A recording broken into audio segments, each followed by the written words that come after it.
Well, good afternoon, everyone, and welcome to our webinar today on recognizing and responding to heightened stress levels. Really excited to kick us off today. Want to point out that there are a couple of reminders on the screen if you just joined us, but all attendees are going to be muted throughout the broadcast just to ensure that we're able to have some great audio quality and be able to hear the answers that our panelists are giving, the great tips that they have for us. So we're going to ask that all attendees refrain from using the webcam so we can go through all the resources and be able to see our panelists. So if you do have a question for us, you can enter that into the questions on the right-hand side of the screen at any time. Note that if you asked a question when you registered, we already have that question. So we were able to assemble many of the questions that we got beforehand.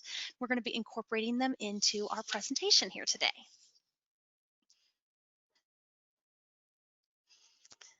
All right, so as I said, I'd like to welcome all of you to our webinar today that's really around the idea of what do we do when we're stressed? So I am Natalie Brake with Early Learning Indiana, and I get to work with our partner in community relations with Early Learning Indiana, which means that I really get the opportunity to interact with partners all across the state who are invested in ensuring that there is access to high quality childcare for the youngest Hoosiers that we serve. And Early Learning Indiana provides leadership and advocacy to improve the early learning landscape in Indiana. Important, I think, for everybody to know, if you don't know this about Early Learning Indiana, is that at the core of our work, we actually operate our own high quality early learning centers across Marion County in the central part of the state, where we both train the next generation of teachers and leaders and also every single day work to instill essential skills in the around 1,000 children that we serve. So I say that because today we're welcoming as our guest and our participants early learning providers from across the state. And this topic is really important to Early Learning Indiana because we are a provider. And so as we approach this topic today, I'm thinking from my Early Learning Indiana hat as both a connector to experts such as our panelists, but also as a provider who wants to support our own staff and children and family members when it comes to the idea of what we can do around recognizing and responding to those heightened stress levels. So today is our third of our webinar series, bringing together three amazing partners for the state of Indiana: the Indiana chapter of the American Academy of Pediatrics, who has helped us secure our amazing panelists throughout this entire series; the Indiana Family and Social Services Administration's Office of Early Childhood and Out of School Learning, who has helped us have all of the most up-to-date information when it comes to licensing and practices and procedures and policy for early learning providers. And I'm going to reach over here and grab it, has also provided us with 2 copies of the amazing resource that we talked about in our first of the webinar series, Managing Infectious Diseases in Childcare and Schools. And we're going to be giving some of those out later this week to some of our participants. And then, of course, Early Learning Indiana is really excited to be working with these partners and coming to talk to you guys. So this 3-part series really came out because over the past year, Early Learning Indiana, we've been in close contact with hundreds of providers throughout the state, listening to the evolving needs and concerns, particularly around what's going on the ground in our early learning environments when it comes to COVID-19 impact. And we are consistently hearing our providers express concerns about the impacts that COVID-19 has on the physical and mental health and well-being of both their staff and all the children and families that they serve. So hearing about this need and working with our partners, we were able to bring together this series of webinars really designed to create a bridge between what you see here on the screen, between 2 key stakeholders in the lives of early childhood: our pediatricians and our early childhood providers. So in the first of our series, we were able to look at how you can form and strengthen some of those relationships. And then we were able to look at maintaining that physical health during the flu season and pandemics. And now we're going to be shifting over to looking at what can we do around mental health and managing stress. If you are looking for any of the resources from the first 2 webinars, they are on our blog, they are on our website, and we would really encourage, if you didn't get a chance to see those sessions, that you take a look and take a listen. You'll see some familiar faces throughout the series and definitely be able to access a lot of the resources that our partners have shared for us. So, speaking of our partners, I am really excited to welcome our guest for today. We are being joined by three amazing people who are going to be helping us really dive into stress a little bit. Not always the most fun topic, but I think a very timely one right now, and a really important topic for us to consider when it comes to how we're providing great care to our children. So as you can see across the screen, we are visited by Dr. Narissa Bauer, we are visited by Dr. Gabriela Rodriguez, and we are visited by Dr. Emily Scherer. And I'm going to ask if each of you, in that order, because I didn't prompt you, would just tell us a quick introduction to who you are. So we'll start with you, Dr. Bauer. Great. Thank you for having me here today. So I'm Narissa Bauer. I'm a behavioral pediatrician, and what that means is I'm a general pediatrician by training. However, I did additional work and training in the area of development and behavior. So I currently have a part-time practice here in Indianapolis at Axon Health, where I specialize in seeing children from 18 months of age all the way to preteen age, and I deal with conditions such as ADHD, anxiety, depression, parenting problems, and autism. Excellent. I am sure that is something as you talk through those behaviors and those things that really resounds really well with many of our providers. So thank you for Mhm. joining us. Thanks. Dr. Rodriguez? Hi guys, I'm so happy to be here. Thank you for having me. My name is Gabriela Rodriguez, and I am a child psychologist. I work primarily in the Riley Outpatient Psychiatry Clinic in the ADHD and Disruptive Behavior Disorders program. Excellent. Very glad that you could join us. I know Riley is a very key name in Indiana when we think about health, so it's a good one to have. And last but not least, Dr. Scherer. Hi, good afternoon. My name is Emily Scherer. I'm a general pediatrician. I see patients at People's Health Center, which is a community health center in Indianapolis, and I serve as the early childhood champion for Indiana chapter of the American Academy of Pediatrics. Yes. So we've been really excited as we've been going through. We've actually had Dr. Scherer on a couple times for our series here. So excited to welcome you back and excited to welcome Dr. Rodriguez and Dr. Bauer for their first time on our webinar series here. So we are going to jump right into the questions from our attendees. So participants, just to let you know, if you did submit one of those questions when we first registered, we have all of those we've grouped together and we're able to talk with our experts and our panelists about what their suggestions would be when looking at and answering your questions. So the first big category that came up, and I think is a great one and just a good place to start, is just understanding stress. If we're going to talk about stress here, let's get into it and let's talk about stress. So when we're talking about stress, what are some of the indicators of stress? What are some of the key behaviors that might be noticed if a person is experiencing stress so we know what we're looking for?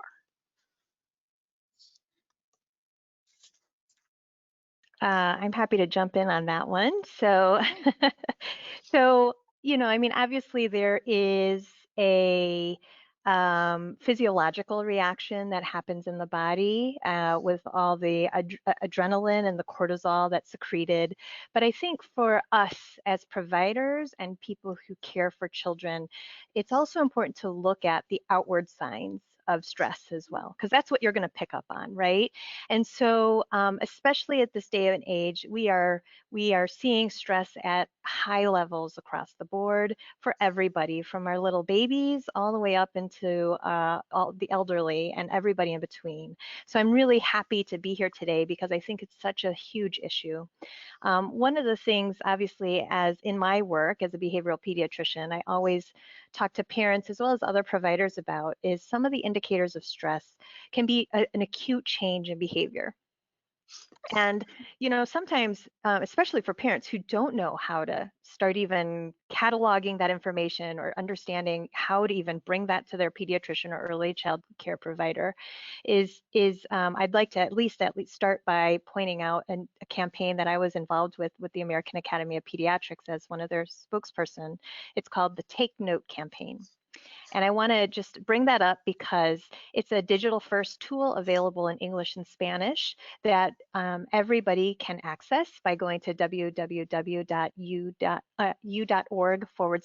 note, and that should be in the resources provided. But there are digital downloads that help parents as well as providers sort of be able to start taking their observations and in a systematic way jotting those down. Because whenever I see patients for any issue, for behavior issues, I tell parents that I'm a little bit like Sherlock Holmes and I need to know as many stories as possible and as many details as possible.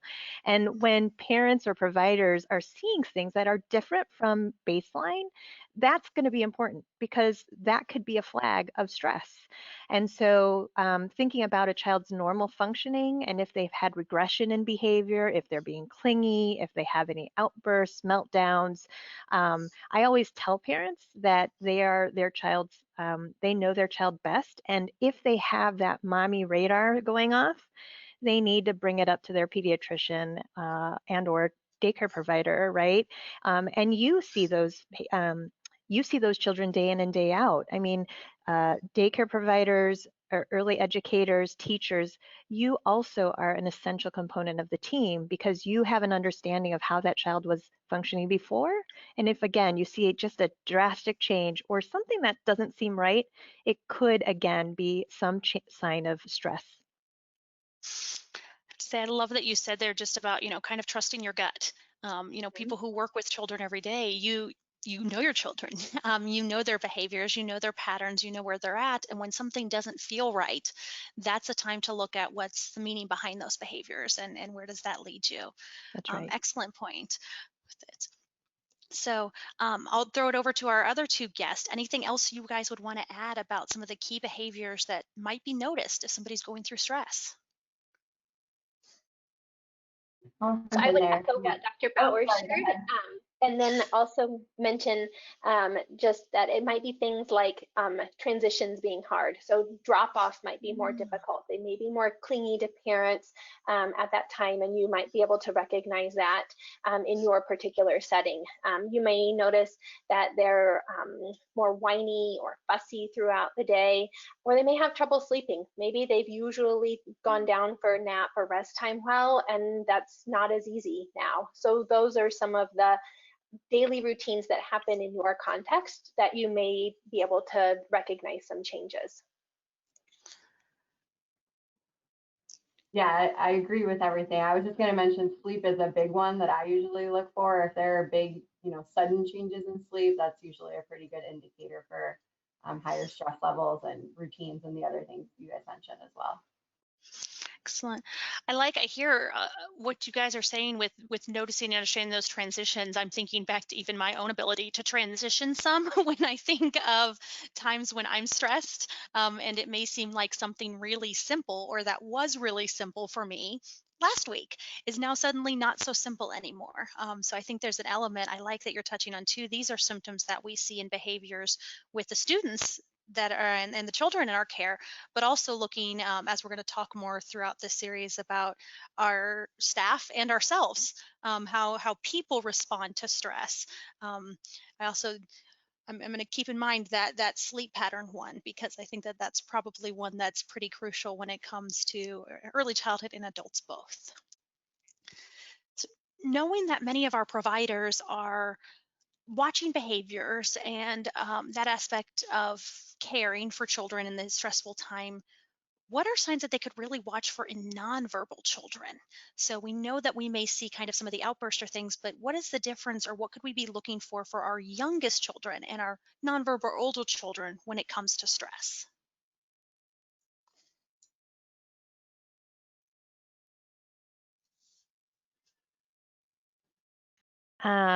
So again, I think especially in the nonverbal children, it's going to be key, even more so the what you're observing in their behavior because they're not going to have a way to communicate as well, right?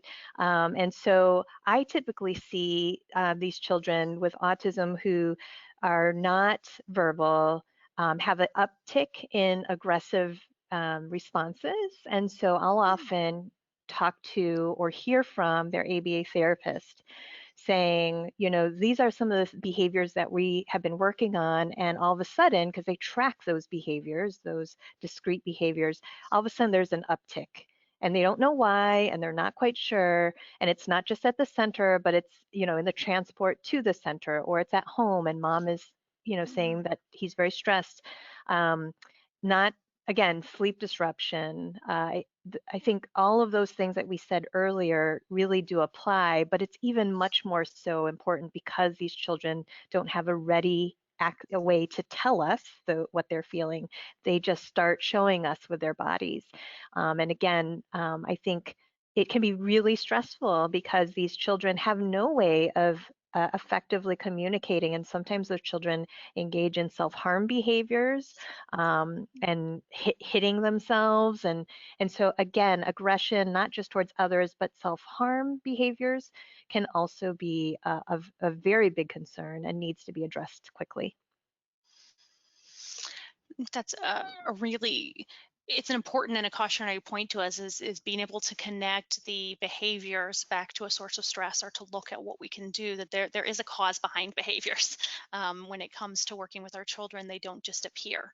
And so understanding those causes is going to be very key, to what's going on and what you guys are doing. Wonderful.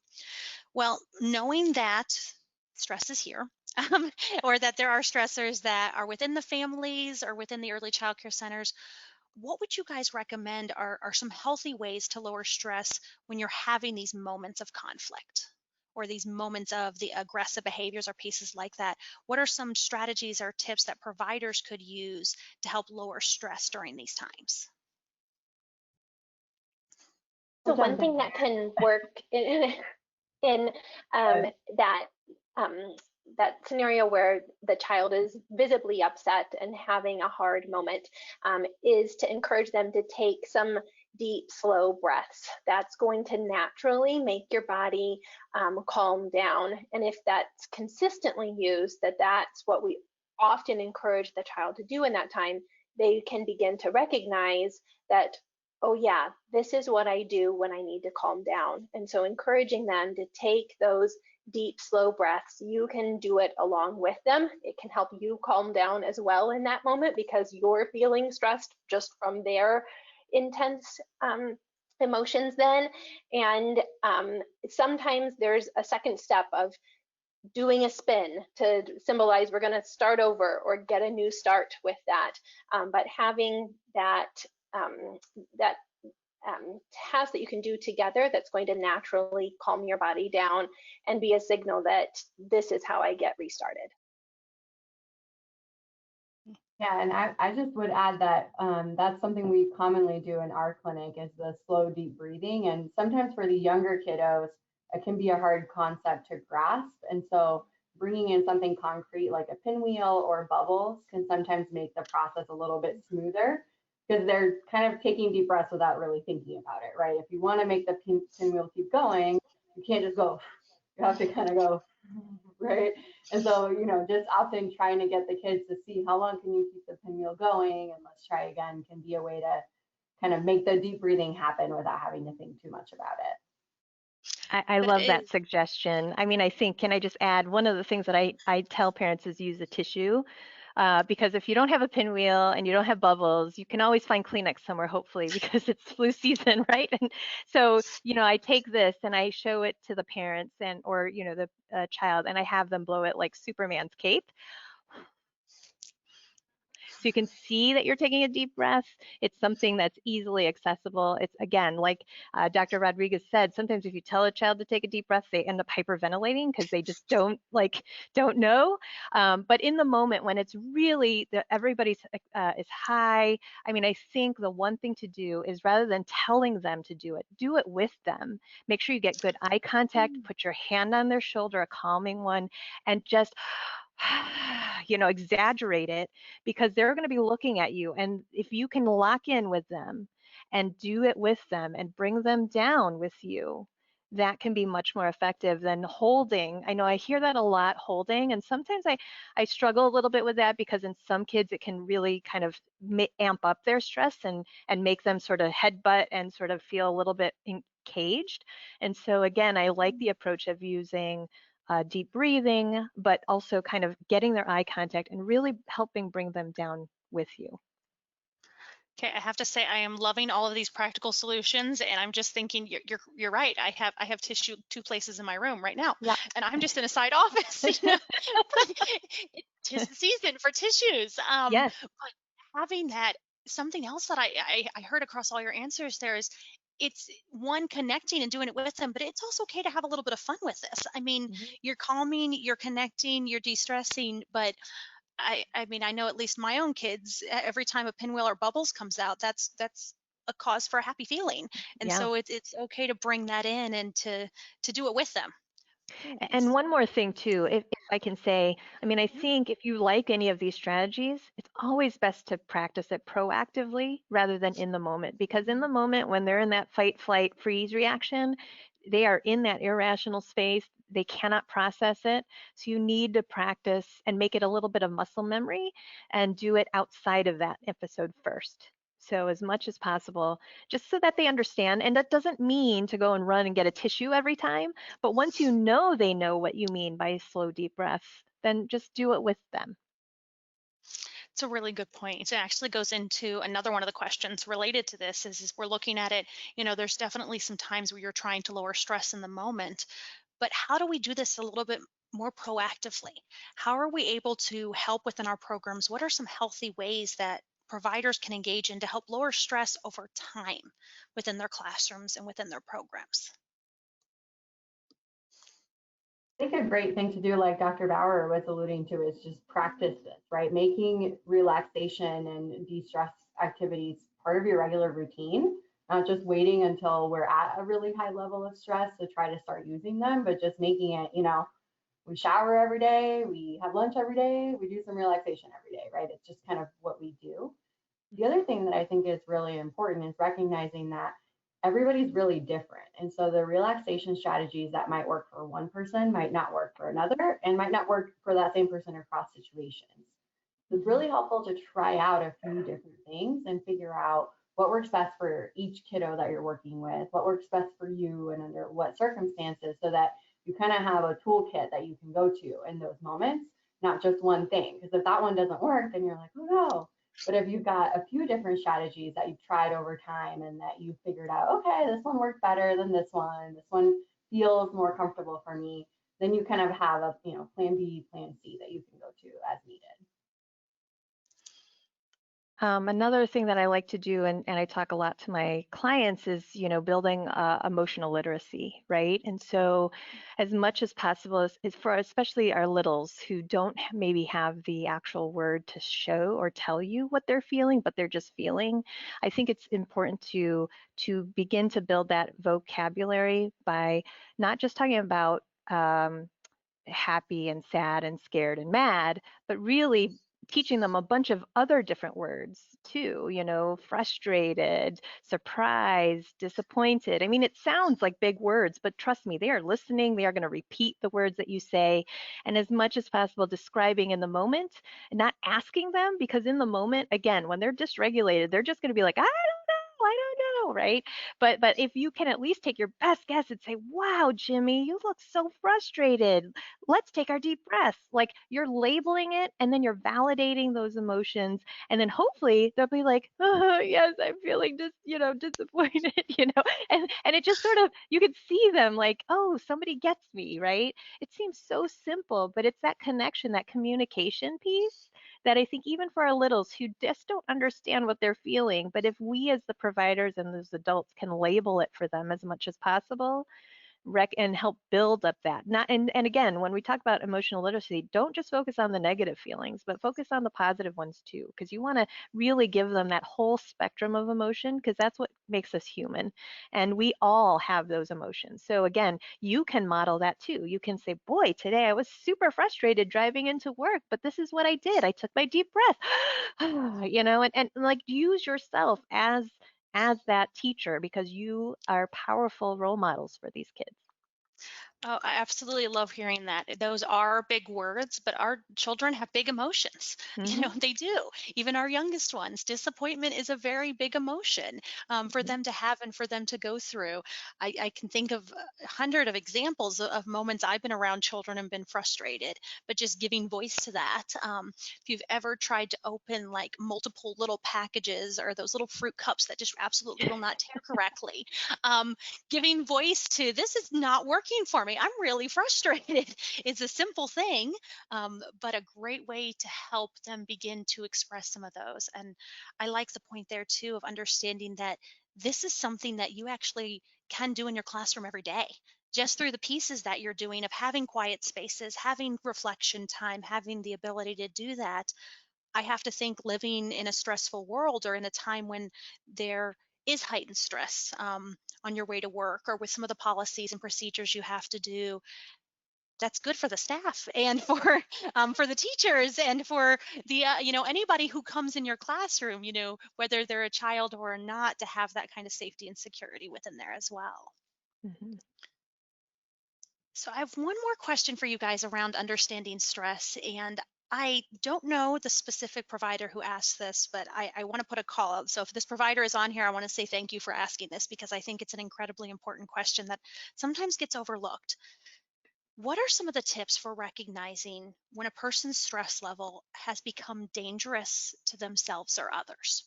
What can we look for as providers? And I'll say here, this could both be children, but I think it could also be in others, adults that we're interacting for. What could we be looking for to recognize that somebody's stress level has become a danger to themselves or someone else? So I would say, going back to what we were talking about earlier, those acute changes in behavior are usually some, kind of signs to look out for. I think the other thing that we can do is ask, right? So I think a lot of times we worry that if we ask somebody if they're having thoughts of hurting themselves, that we might kind of, you know, quote unquote, put an idea in their minds. And the evidence is just that that's not the case, right? The best thing that we can do to keep people safe is actually ask them, like, are you having these thoughts? And then if they are, kind of talking through those or, seeking professional help if that, if it's at that level. So I think, looking out for those big changes, acute changes in behavior, and then if it's, a coworker or somebody that, you're able to have a verbal conversation with and asking. Yeah, and I think too, sort of, that was really nicely said. I think for us as providers, we have to recognize the symptoms and signs of stress and burnout. Obviously, when you get up to go to work and you're just not feeling it, and it's kind of this apathy, kind of ambivalence anymore. Like it is a true thing that happens, especially if you have other things on your plate that are happening at home and with other people, loved ones in your life, and work just feels too much. Also, on top of that, I mean, we are in a pandemic, and it's okay. We have to recognize that, and we need to know when we need to ask for help too. So I want to share here. I'm going to click through on my resources, and I realized I missed one because I was listening to the answers. I should actually be driving too as I listen.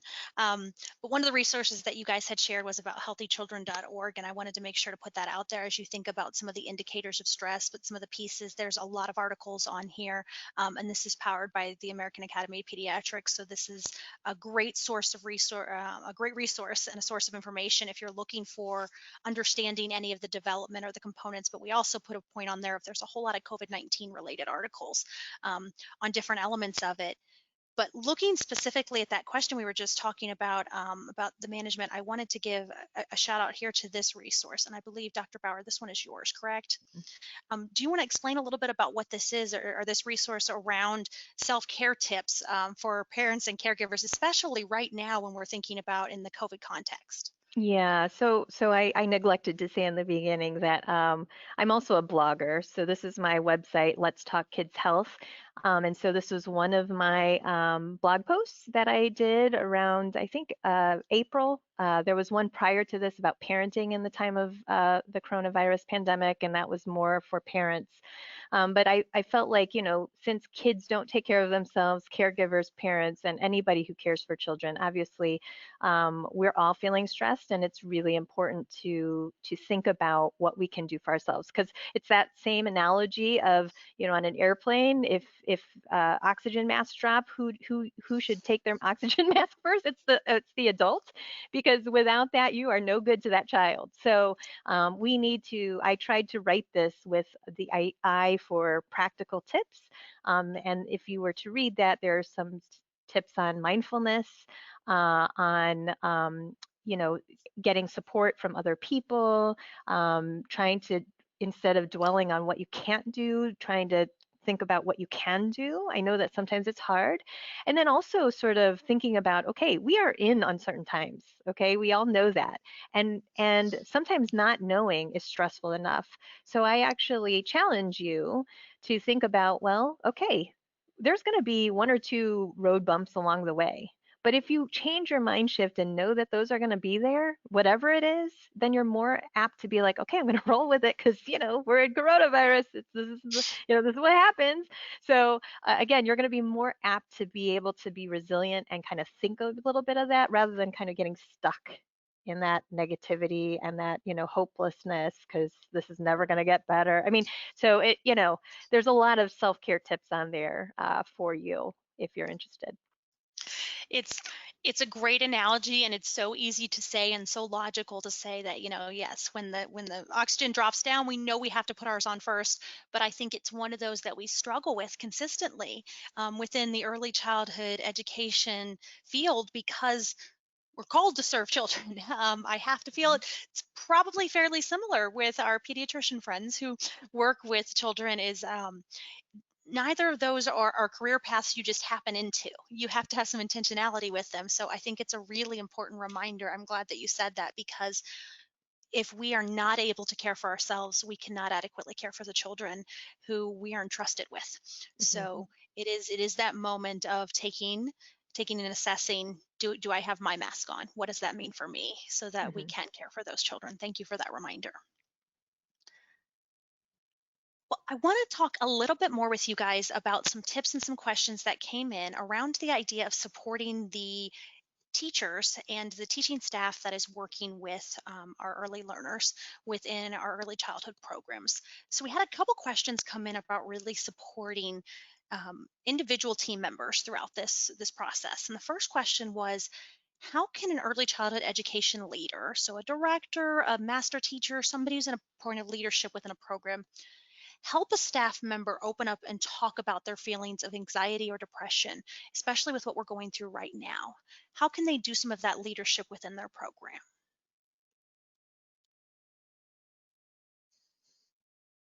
I would say that, my approach would be the same that I take with kids, is to kind of start out by saying, hey, sometimes I feel this way, or other kids have told me that they feel this way, and it's impacted their lives. How are you feeling? Or, are these things that you've experienced?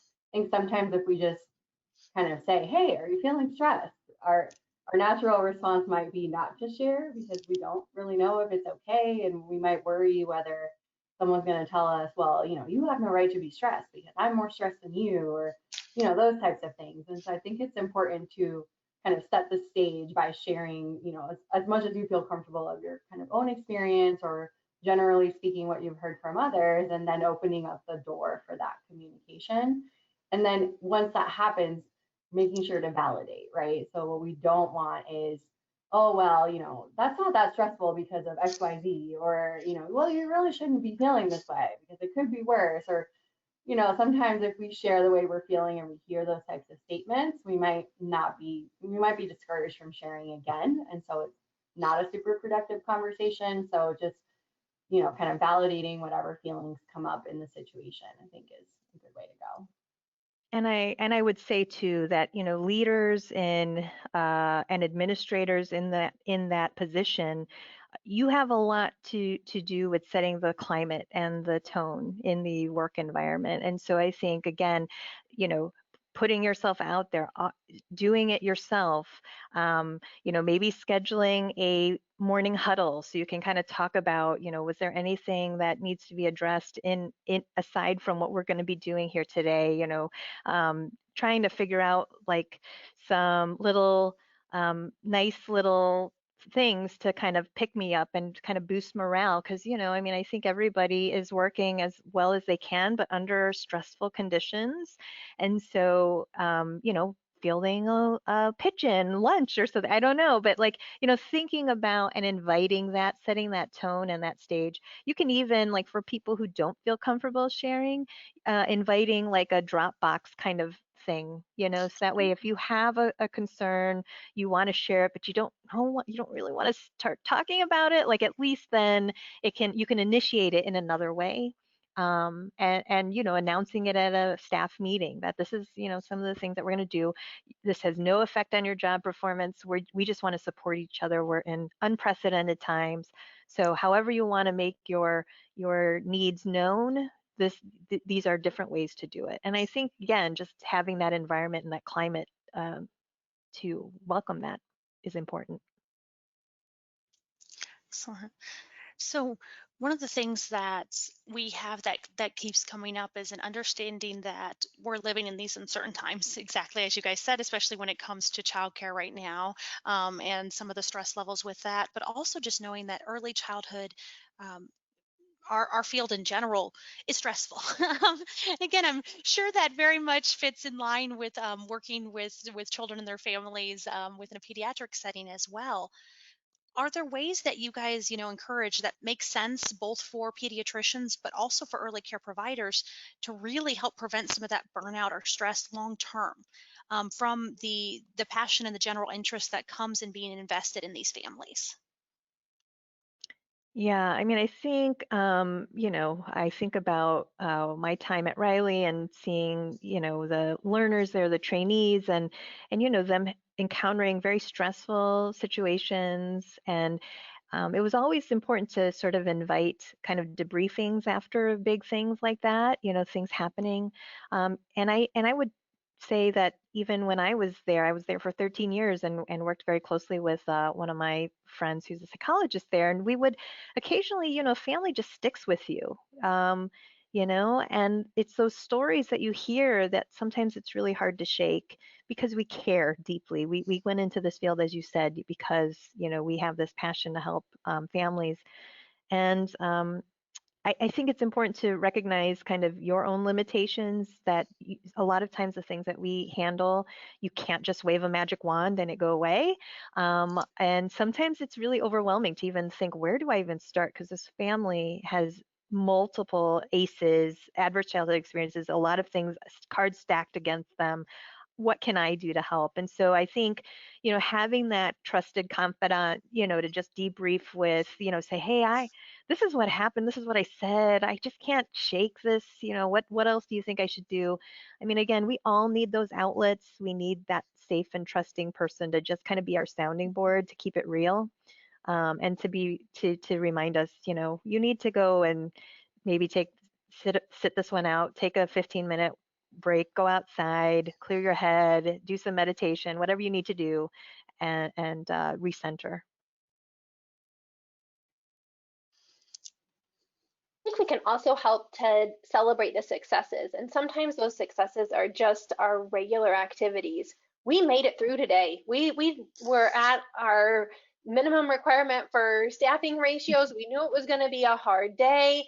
We barely got lunch, but we did this together. And so just taking time to recognize those, that there will be lots of situations that are completely out of our control, or that are heartbreaking, or that we want to fix but we can't, but helping to recognize those small moments throughout the day where we did have success, so that it isn't all just glum and gloom.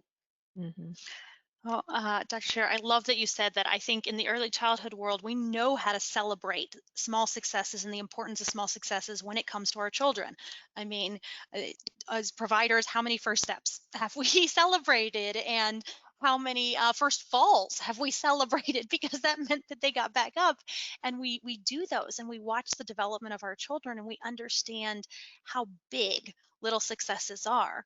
But I don't think we always apply that same level of grace and celebration to the adults within our program, including ourselves, when it comes to this is something really hard, and we made it through it, and we tried it, and we got this piece of it, and that is cause for celebration. That is cause for joy. If we're going to label and put some of the emotions to it, it's okay to be joyful even in a sad time. It's okay to recognize and acknowledge that joy with each other. So excellent suggestions and great thoughts there. We had a lot of questions that came in around that, of just, how do we do that when we know that we work within a stressful field and we work to support families? So we've got a chunk more of questions we're going to go through and see. So anybody, remember, if you do have questions that we haven't gotten to, make sure to throw them into the question bar. But I want to turn a little bit towards supporting some of the children and families and some of the resources that you guys know of that we can use to help support children and families right now and in the future when it comes to the practice of early childhood. Because we got a lot of questions about that, which makes sense. I think our providers are very much in tune with the idea that they are a partner in the care of these children, so they want to support the families. So one of the questions that we got that I thought was really important was about how we can support families during this COVID crisis to help prevent the adults in their life outside of the early child care, so their families, their parents or caregivers outside, from letting that stress impact the children.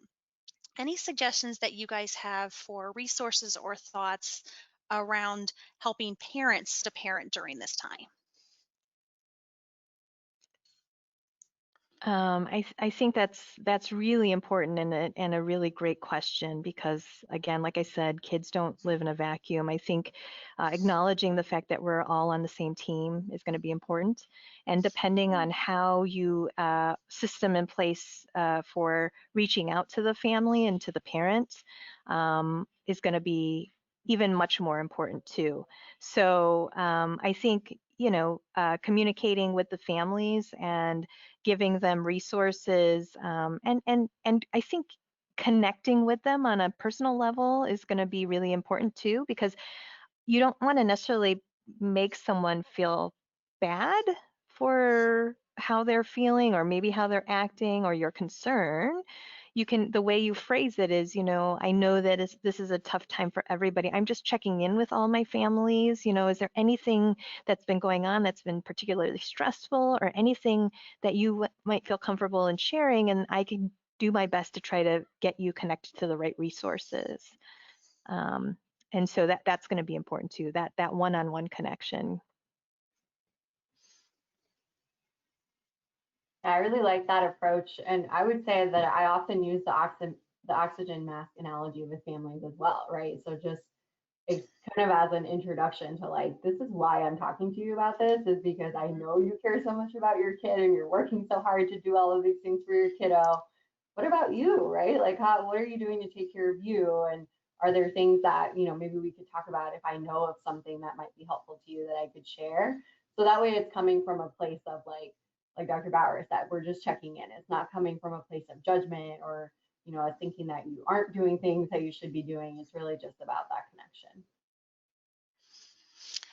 It's a really good point to take and to think. We talk a lot about, and I think we focus a lot in the early childhood field about how important relationships are between caregivers and the children.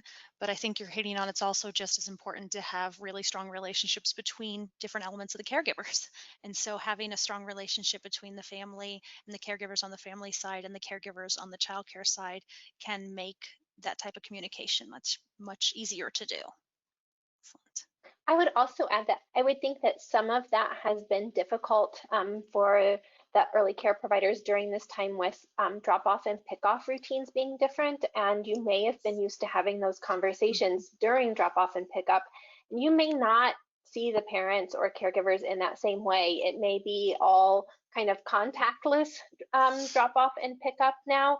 And so thinking of ways that you could communicate that in a note or in sending general information resources to all families at certain times, maybe with a cover note that says, we know many families right now are facing struggles with fill in the blank. It could be paying rent, it could be finding food, it could be having time to relax, but any of those things could have just a quick note attached to them with some resources. And so kind of adapting how you might build that relationship under the current circumstances and the way your routines have to be right now.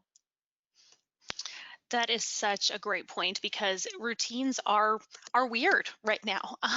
There's still some sense of routine within them, but drop off and pick up is such a crucial time when it comes to the early childhood field. That's when you see your people, and that's when you build those relationships, and that's when you're able to create that buy-in. And it is very much a divided, literally by glass or plastic dividers or things like that right now. That you have those barriers in place, but finding ways to make that connection despite those barriers is actually, I think, more important than ever, so that you can build on those relationships. Well, I know that we have a couple other resources here that I wanted to make sure that we shared, that are really related to around resources. We got several questions just are like, what are good resources to give to families or to use when talking to families? I think anybody knows you can go online and Google mental health or Google families or Google support, and you can get a lot of things. But there's a difference between quantity of searches and quality of searches. So I wanted to make sure to go through a lot of these resources are all related to the same kind of questions of, what are things that could be given to teachers to help with some of these resources, or what are things that are good resources that can be shared with families. So I'd love to go through a couple of these slides here of the resources you guys suggested, and have you guys kind of explain why you suggested these ones and how providers could use them. So I think this one's Dr. Yep. So, Bowers. Yes. yep. So, this is a particular post that I put together back in March about parenting in the time of the coronavirus pandemic, about how to talk with kids about what's going on. There's a couple links there to free digital downloads to coloring pages that's child friendly about coronavirus germs. I have specific children's books referenced there. I think many of you are familiar with many of them. But again, this was written for the perspective of the parent, to know how to sort of continue those conversations in child-friendly ways with their child. Great point there of child-friendly ways. I know I struggled. I do not have an early learner anymore, but I have an 8-year-old who has autism and a cognitive disability, and trying to explain to him what exactly this virus was and how to deal with it, and some of the pieces that he was going to see and have to do was really difficult. So I appreciated having things, and I love the idea of just child-friendly language of explaining what's going on, because they know something's different and they know that practices within early childhood are different. So it's a great resource to be able to look at. This is the one that I already mentioned, the Take Note, and again, it's in English and Spanish. There's a lot of digital downloads there, as well as some videos on how to use that, but it's really an invitation to parents to be able to start observing and cataloging what they're seeing in their home, which can be kind of overwhelming if you don't know what you're looking at. But again, it sort of walks you through, like, how often is this happening? How severe is it? Where is it happening? Is it happening with more than one person? And then you can bring that information after engaging with the early childhood professional too, and anybody else who interacts with your child. So you get a flavor of how your child is interacting in different environments, and then bringing that to the pediatrician so you can have discussions about what that behavior is and how it's different from baseline, so we can begin unpacking what we need to do.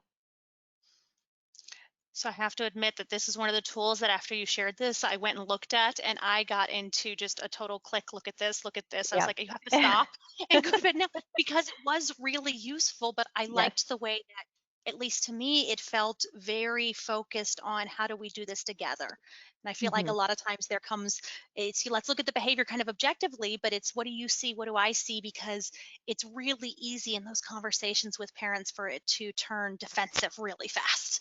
And so that it seemed like a really neutral way of kind of, let's just look at some behaviors together, which I liked.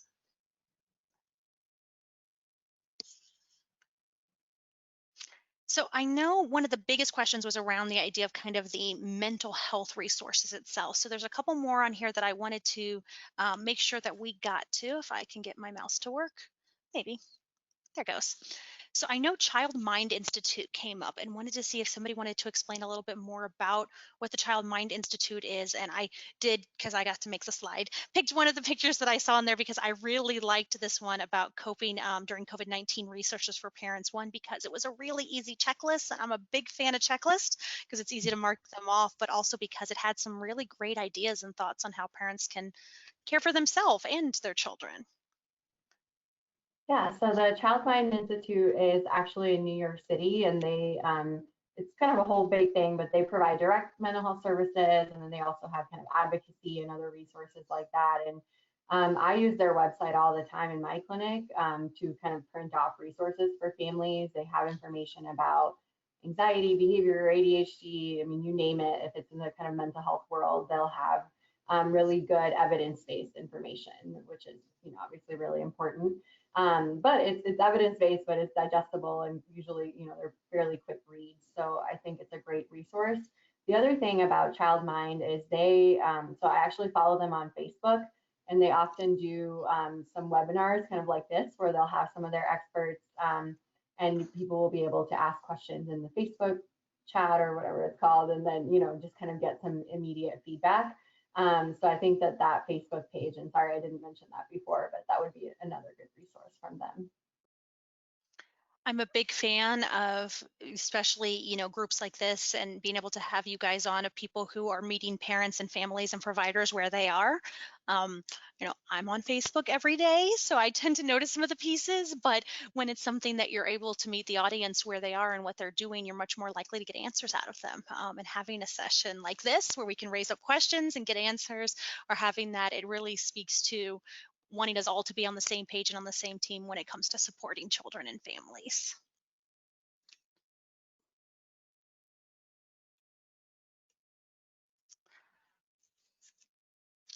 And I think I wanted to make sure to share, because this is something that did come up earlier this year with Early Learning Indiana, is if you are not familiar with Infancy Onward, they are Indiana's Infant and Early Childhood Mental Health Association, and we were very glad to have some guests from Infancy Onward join us earlier this year in another one of our webinars. It was on the topic of mental health, related specifically to use of the Come Back Stronger Fund grants that went out to support providers in offering high quality care within a COVID context. But it is definitely a great organization to reach out to or to look at their certificate when it comes to ensuring and learning about how to practice mental health in a healthy way with some of our youngest Hoosiers out there. So I want to make sure we have just a moment here, and there was one final question that I really wanted everybody to be able to answer, because it was on my mind when the group first got together and said we were going to have this thought and this time together, and mental health came up. Is, from your perspective, each of you guys come with different experiences, different perspectives, different families you work with. What are some of the ways that we can individually help to really just explain and continue to normalize mental health for our communities? It's a hard topic sometimes for people to talk about and for people to talk and speak to. What can we do as providers or as individuals to make it an easier conversation? And I'm going to kick this around to each of you. So we're just going to go back in alphabetical order. So Dr. Bauer, you're first because you're to my left. You got to go. Well, I'm glad you brought this up, because I think as a pediatrician, we don't just treat the physical health of children, we treat the whole child, and that also includes behavioral wellness and the social emotional piece. And I've said this before, kids don't live in vacuums. They live in families, and those families live in communities, and those communities are part of something bigger. And so I think because behavior is such a sensitive indicator to not only, there is a family component for sure, but a huge part of it is environment. And, I think all of us would agree that, especially now, COVID sort of just adds this additional layer of uncertainty, but mostly kids thrive on structure, routine. They love those safe, secure, nurturing relationships.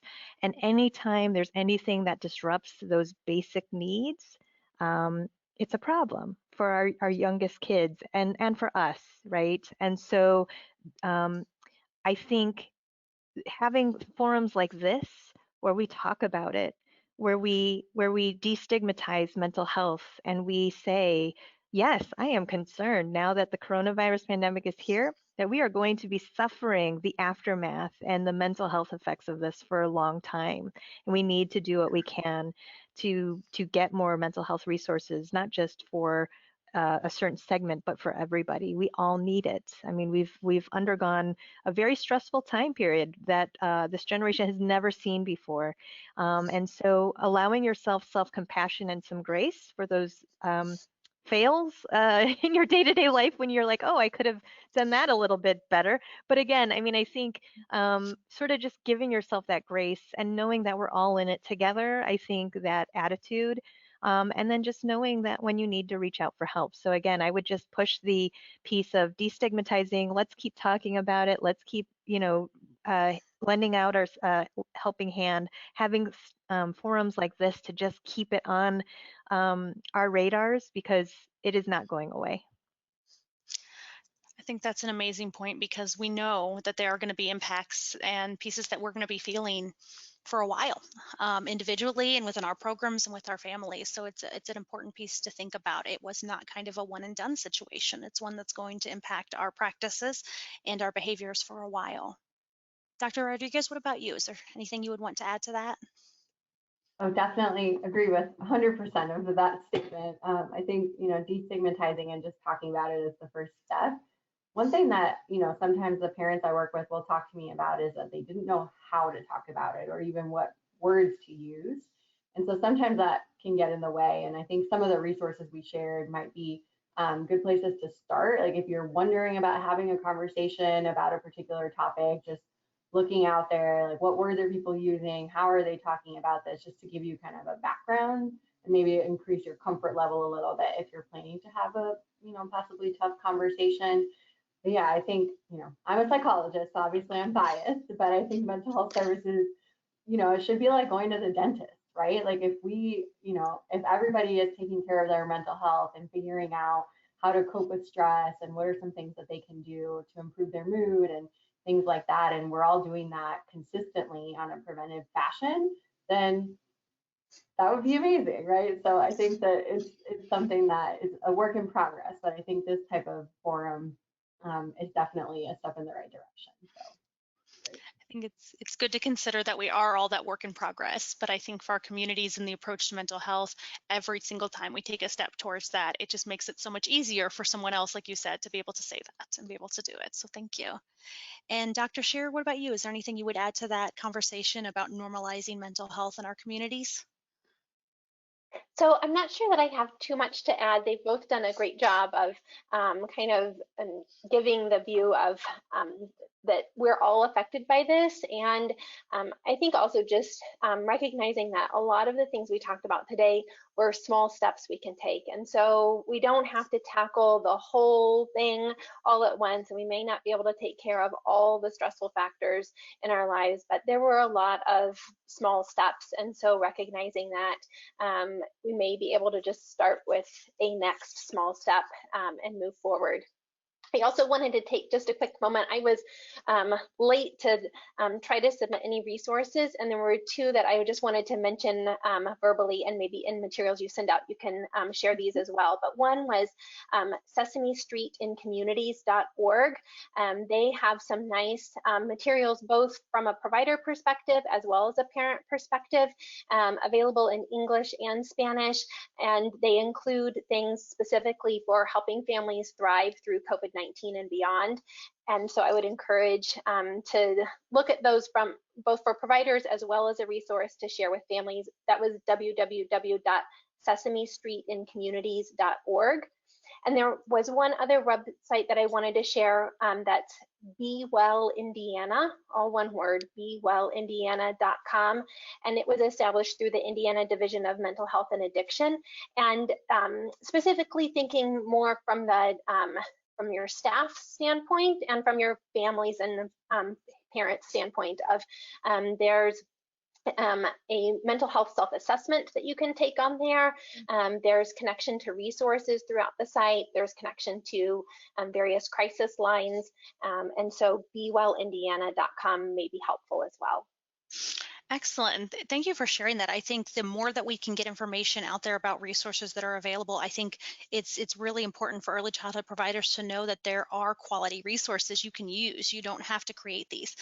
You can use pieces that will support your staff and your children and your families that are being promoted and that are those expert resources. So thank you.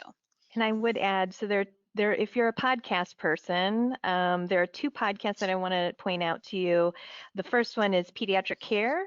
That stands for Childhood Adversity and Resiliency Education. I'm one of the co-hosts for that. Again, it's put out by the American Academy of Pediatrics. We have 7 total, but I think 5 are only up there right now. I promise the other 2 are coming. They've been post-edited and all of that. But the next one of the ones that are going to be dropping soon is a talk that I had with Dr. Bob Sagi about positive childhood experiences, and it gets to what we've all talked today, not just focusing on the negatives, but also making a concerted effort to really promote and talk about those positive childhood experiences as well. And then the other one related to that, also by the AAP, or American Academy of Pediatrics, is Pediatrics on Call. Again, it is put out by 2 pediatricians, but it is a podcast for pediatricians by pediatricians, but it's also for anybody who cares for kids. And so it's marketed so that parents can listen to it if they want to, child care providers. So again, I think it has little nuggets in there. It's a quick listen. The hosts are funny. And so I think it's just a really nice resource with a lot of cutting edge evidence-based material. Yes, I love that you say too that it's for people who care for children. So Mm-hmm. there's that overlap when we look at pediatricians and when we look at early childhood providers in that aspect of being those key stakeholders within a child's life. So before we head out, I just want to make sure that everybody knows too, we do have 2 copies of the books that we shared out at the first of our 3 webinar series. And so I would say the email that you registered with, watch that to be notified if you are one of our recipients. And then one of the best things that I think has come out of this series is that we are looking to help make connections. If you are looking for a pediatrician partner for your program to help create opportunities, then we are going to have some outreach coming to you to help you be placed with a partner that could help continue the conversation. And that's been a question that's come up many times is, well, what do we do next? Who do I talk to next? And we would love to help you facilitate that. So with that being said, I know we are at time, so I just want to say thank you out to Dr. Bauer, Dr. Rodriguez, and Dr. Scherer for joining us today. Thank you to the providers for joining us today and listening to this. And as they pointed out, there's many, many small steps that you can take today to help support healthy development and health and well-being for your staff members, for yourself, for your children and your families. And I'm going to encourage all of you to take one of those steps today. So thank you. We'll see you guys next time.